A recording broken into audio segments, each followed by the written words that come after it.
ഞാനിവിടെ UAE വന്നപ്പോൾ ഏറ്റവും കൂടുതൽ ഫേസ് ചെയ്തിട്ടുള്ള പ്രശ്നം എന്ന് പറയുന്നത് ഈ സ്കിന്നിൻ്റെ പ്രശ്നങ്ങളാണ്. ഡ്രൈ ആവും, നമ്മുടെ ബോഡി ആയാലും ഫേസൊക്കെ ആയാലും ഭയങ്കരമായിട്ട് ഡ്രൈ ആവും. അപ്പം ഞാൻ യൂസ് ചെയ്യുന്ന ഒരു സാധനമുണ്ട്. ഇത് പ്രൊഡക്റ്റ് ഒന്നല്ല, ഞാനിവിടെ ഹോം റെമഡി എന്ന് പറഞ്ഞ പോലെ ഒരു സാധനം ഉണ്ടാക്കി വെച്ചതാണ്. അപ്പോൾ ഇവിടെ എൻ്റെ ഫ്രണ്ട്സും ഇടയ്ക്ക് വിളിച്ച് ചോദിക്കാറുണ്ട് സ്കിന്നിന് എന്താ ചെയ്യാന്നൊക്കെ. അപ്പോൾ നോർമലി എനിക്ക് ഈ പറഞ്ഞ പോലെ മോയ്സ്ചറൈസർ, പിന്നെ അത് കഴിഞ്ഞ് മറ്റേ സിറംസ് അങ്ങനെ അപ്ലൈ ചെയ്യാൻ ഭയങ്കര മടിയുള്ള ഒരാളാണ്. അങ്ങനെയുള്ള ആളുകൾക്ക് യൂസ് ചെയ്യാൻ പറ്റുന്ന ഒരു സാധനമാണ്. ഒരു ബുദ്ധിമുട്ടില്ല കേട്ടോ. നമ്മൾ ഉണ്ടാക്കി വെച്ച് കഴിഞ്ഞിട്ടുണ്ടെങ്കിൽ ഞാനിപ്പോൾ ഓൾമോസ്റ്റ് ഒരു മാസമായിട്ട് ഉണ്ടാക്കി വെച്ചേക്കുന്നതാണ്, ഇപ്പോഴും തീർന്നിട്ടില്ല.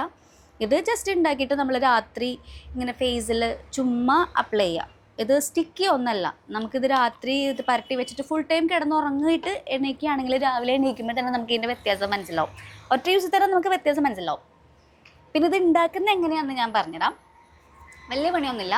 ആദ്യം കുറച്ച് ആലിവേര ജെല്ല് എടുക്കുക. നമ്മുടെ വീട്ടിലുണ്ടാവുന്ന ആലിവേരയുടെ ജെല്ലായാലും മതി. പിന്നെ വേണ്ടത് വൈറ്റമിൻ ഇ ക്യാപ്സൂളാണ്. അത് ഒരെണ്ണം ഫുള്ളായിട്ട് പൊട്ടിച്ചൊഴിക്കുക. പിന്നെ ഒരു ഇത്തിരിക്കോളം ഗ്ലിസറിൻ ഒഴിക്കുക, ഒരു ½ സ്പൂൺ ഗ്ലിസറിൻ ഒഴിക്കുക. എന്നിട്ട് പിന്നെ നമ്മുടെ കുക്കുംബർ ഇല്ലേ, കുക്കുംബർ ജസ്റ്റ് ഒന്ന് ക്രഷ് ചെയ്തിട്ട് അതിൻ്റെ ജ്യൂസും പിഴിഞ്ഞിട്ട് അരിച്ചൊഴിക്കാം. പിന്നെ നല്ല രീതിയിൽ മിക്സ് ചെയ്തിട്ട് ഫ്രീസറിൽ വെക്കുക. ഫസ്റ്റ് ഒരു വെള്ളം പോലെ ഇരിക്കുന്നുണ്ടെങ്കിലും ഫ്രീസറിൽ വെച്ച് കഴിയുമ്പോൾ സെറ്റാവും. പിന്നെ ഇത് ഡെയിലി യൂസ് ചെയ്യണമെന്നില്ല, വീക്കിലി 2 തവണ യൂസ് ചെയ്യുമ്പോൾ തന്നെ സ്കിന്നിന് നല്ല വ്യത്യാസം വരും. അപ്പോൾ ട്രൈ ചെയ്ത് നോക്കിയിട്ട് കമൻറ്റ് ചെയ്യണേ.